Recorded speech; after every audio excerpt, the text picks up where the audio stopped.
Quand on songe combien il est naturel et avantageux pour l'homme d'identifier sa langue et la réalité, on devine quel degré de sophistication il lui a fallu atteindre pour les dissocier et faire de chacune un objet d'étude. Ceci est une citation du livre d'André Martinet, Éléments de linguistique générale. Le documentaire que vous allez voir s'appelle Critique de la séparation. Il a été écrit et réalisé par Guy Debord. Les images sont d'André Mrugalski. Chantal Delattre a fait le montage.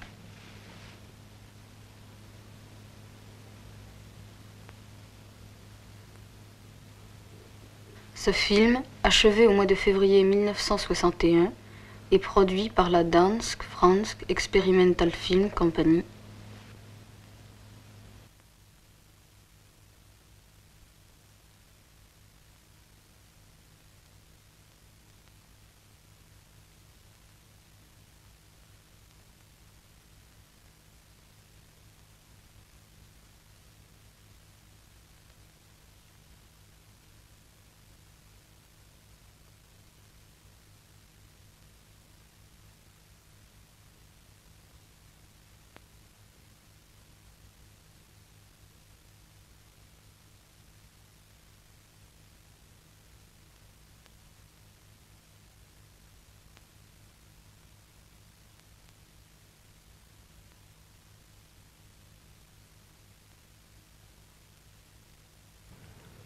On ne sait que dire. La suite des mots se refait et les gestes se reconnaissent en dehors de nous. Bien sûr, il y a des procédés maîtrisés, des résultats vérifiables. C'est très souvent amusant. Mais tant de choses que l'on voulait n'ont pas été atteintes, ou partiellement, et pas comme on le croyait. Quelle communication a-t-on désiré, ou connu, ou seulement simulé? Quel projet véritable a été perdu?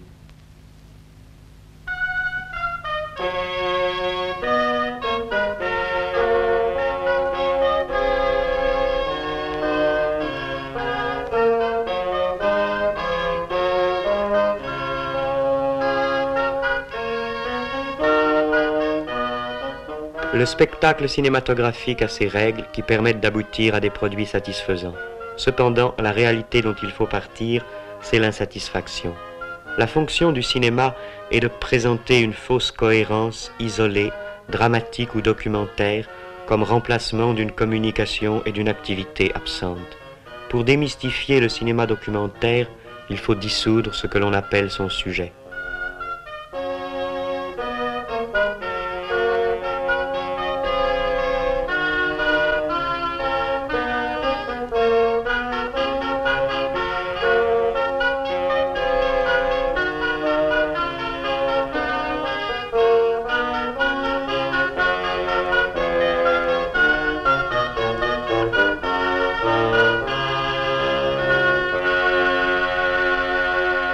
Une recette bien établie fait savoir que dans un film, tout ce qui est dit autrement que par l'image doit être répété, sinon le sens en échappera au spectateur.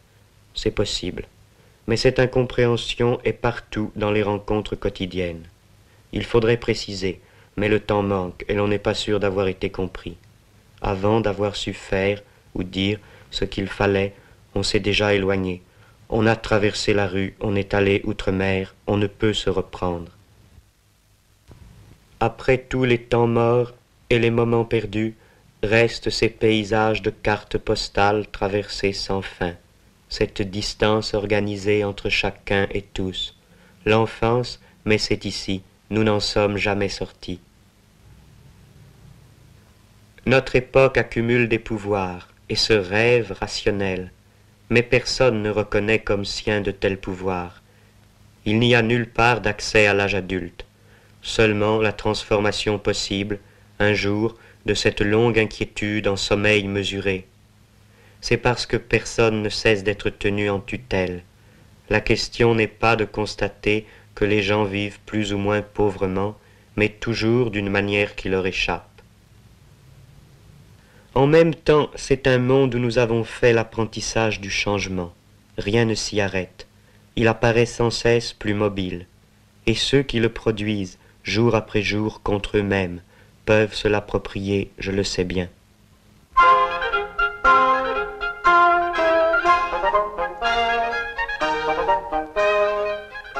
La seule aventure, disions-nous, c'est contester la totalité, dont le centre est cette façon de vivre, où nous pouvons faire l'essai mais non l'emploi de notre force. Finalement, aucune aventure ne se constitue directement pour nous.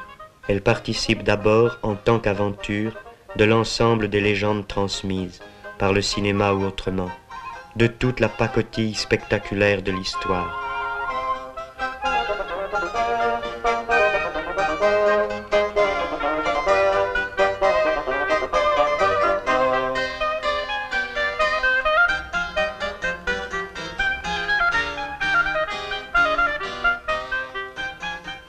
Avant la domination collective de l'environnement, il n'y a pas encore d'individus, mais des ombres hantant les choses qui leur sont anarchiquement données par d'autres. Nous rencontrons, dans des situations occasionnelles, des gens séparés qui vont au hasard. Leurs émotions divergentes se neutralisent et maintiennent leur solide environnement d'ennui. Aussi longtemps que nous ne pourrons faire nous-mêmes notre histoire, créer librement les situations, l'effort vers l'unité introduit d'autres ruptures. La recherche d'une activité centrale en vient à constituer quelques spécialisations nouvelles.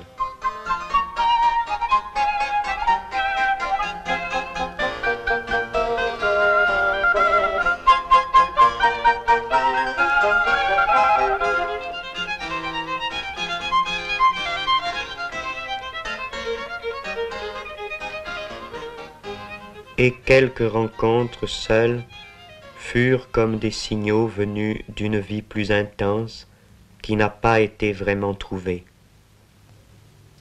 Ce qui n'a pu être oublié reparaît dans les rêves. À la fin de ce genre de rêve, dans le demi-sommeil, les événements sont encore tenus pour réels un bref instant. Et les réactions qu'ils appelleraient se précisent plus exactement, plus raisonnablement, comme, tant de matin, le souvenir de ce que l'on a bu la veille. Ensuite vient la conscience que tout est faux, que ce n'est qu'un rêve, qu'il n'y a pas de fait nouveau, pas de retour vers cela, pas de prise. Ces rêves sont des éclats du passé non résolu. Ils éclairent unilatéralement des moments autrefois vécus dans la confusion et le doute. Ils font une publicité sans nuance pour ceux de nos besoins qui sont devenus sans réponse.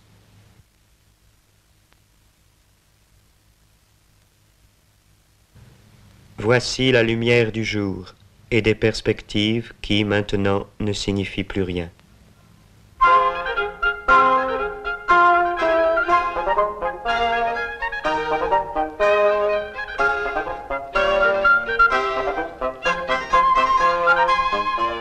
Les secteurs d'une ville sont à un certain niveau lisibles, mais le sens qu'ils ont eu pour nous, personnellement, est intransmissible, comme toute cette clandestinité de la vie privée, sur laquelle on ne possède jamais que des documents dérisoires. L'information officielle est ailleurs. La société se renvoie sa propre image historique seulement comme l'histoire superficielle et statique de ses dirigeants, ceux qui incarnent la fatalité extérieure de ce qui se fait. Le secteur des dirigeants est celui-là même du spectacle. Le cinéma leur va bien. D'ailleurs, le cinéma propose partout des conduites exemplaires, fait des héros, sur le même vieux modèle que ceux-ci, avec tout ce qu'ils touchent. Pourtant, tout équilibre existant est remis en question chaque fois que des hommes inconnus essaient de vivre autrement. Mais toujours ce fut au loin. On l'apprend par les journaux, par les actualités. On reste à l'extérieur de ceci, comme devant un spectacle de plus. Nous en sommes séparés par notre propre non-intervention. C'est assez décevant quant à nous-mêmes. À quel moment le choix a-t-il tardé? Quand l'occasion a-t-elle été manquée? Nous n'avons pas trouvé les armes qu'il fallait, nous avons laissé faire.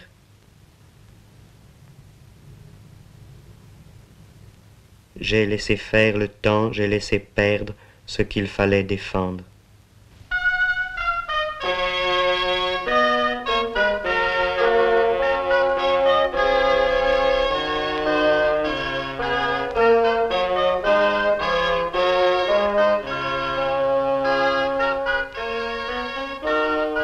Cette critique générale de la séparation contient évidemment et recouvre quelques données particulières de la mémoire, une peine moins reconnue, la conscience d'une indignité moins explicable. De quelle séparation précise s'agissait-il? Comme nous avons vécu vite, c'est à ce point de notre histoire irréfléchie que je nous revois. Tout ce qui concerne la sphère de la perte, c'est-à-dire aussi bien ce que j'ai perdu de moi-même, le temps passé, et la disparition, la fuite, et plus généralement l'écoulement des choses, et même au sens social dominant, au sens donc le plus vulgaire de l'emploi du temps, ce qui s'appelle le temps perdu, rencontre étrangement dans cette ancienne expression militaire « en enfant perdu », rencontre la sphère de la découverte, de l'exploration d'un terrain inconnu, toutes les formes de la recherche, de l'aventure, de l'avant-garde. C'est à ce carrefour que nous nous sommes trouvés et perdus. Tout ceci, il faut en convenir, n'est pas clair. C'est un monologue d'ivrogne, tout à fait classique, avec ses allusions incompréhensibles et son débit fatigant, avec ses phrases vaines qui n'attendent pas de réponse et ses explications sentencieuses et ses silences.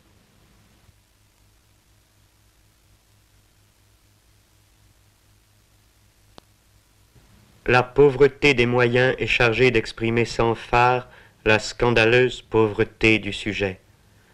Généralement, les événements qui arrivent dans l'existence individuelle telle qu'elle est organisée, ceux qui nous concernent réellement et exigent notre adhésion, sont précisément ceux qui ne méritent rien de plus que de nous trouver spectateurs distants et ennuyés, indifférents. Au contraire, la situation qui est vue à travers une transposition artistique quelconque est assez souvent ce qui attire, ce qui mériterait que l'on devînt acteur, participant. Voilà un paradoxe à renverser, à remettre sur ses pieds. C'est cela qu'il faut réaliser dans les actes. Et ce spectacle du passé fragmentaire et filtré, idiot, plein de bruit et de fureur, il n'est pas question de le transmettre maintenant, de le rendre, comme on dit, dans un autre spectacle ordonné, qui jouerait le jeu de la compréhension réglée et de la participation. Non. Toute expression artistique cohérente exprime déjà la cohérence du passé, la passivité. Il convient de détruire la mémoire dans l'art, de ruiner les conventions de sa communication, de démoraliser ses amateurs. Quel travail! Comme dans la vision brouillée de l'alcool, la mémoire et le langage du film se défont ensemble. À l'extrême, la subjectivité malheureuse se renverse en une certaine sorte d'objectivité, un document sur les conditions de la non-communication.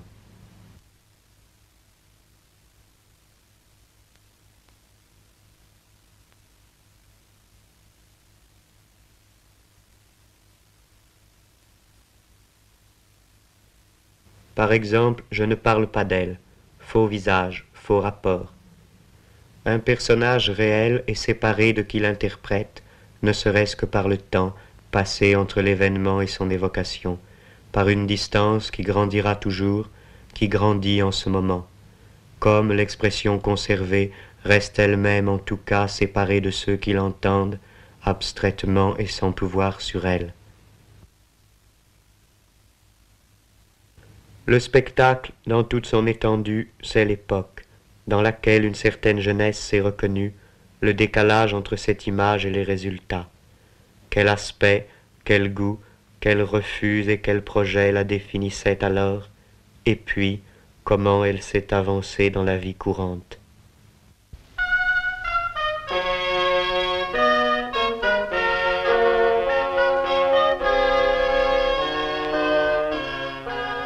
On n'a rien inventé, on s'adapte avec quelques nuances dans le réseau des parcours possibles.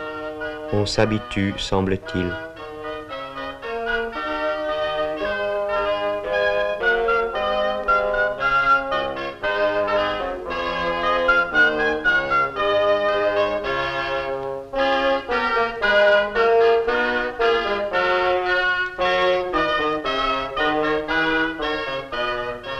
Au retour d'une entreprise, toutes gens du monde ont moins de cœur qu'à l'aller.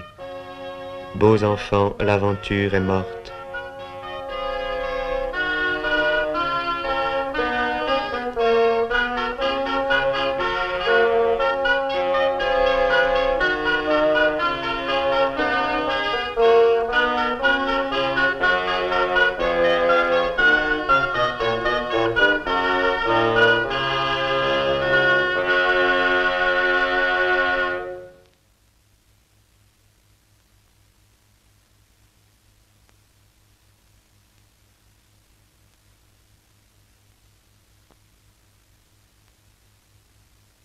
Qui résistera? Il faut aller plus loin que cette défaite partielle, bien sûr. Et comment faire?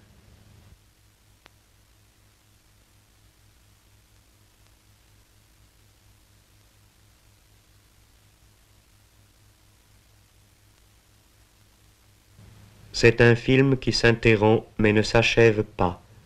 Toutes les conclusions sont encore à tirer, les calculs à refaire.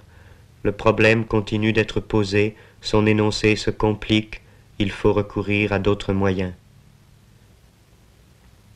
Ce message informel, de même qu'il n'avait pas de raison profonde de commencer, de même n'en a pas de finir. Je commence à peine à vous faire comprendre que je ne veux pas jouer ce jeu-là.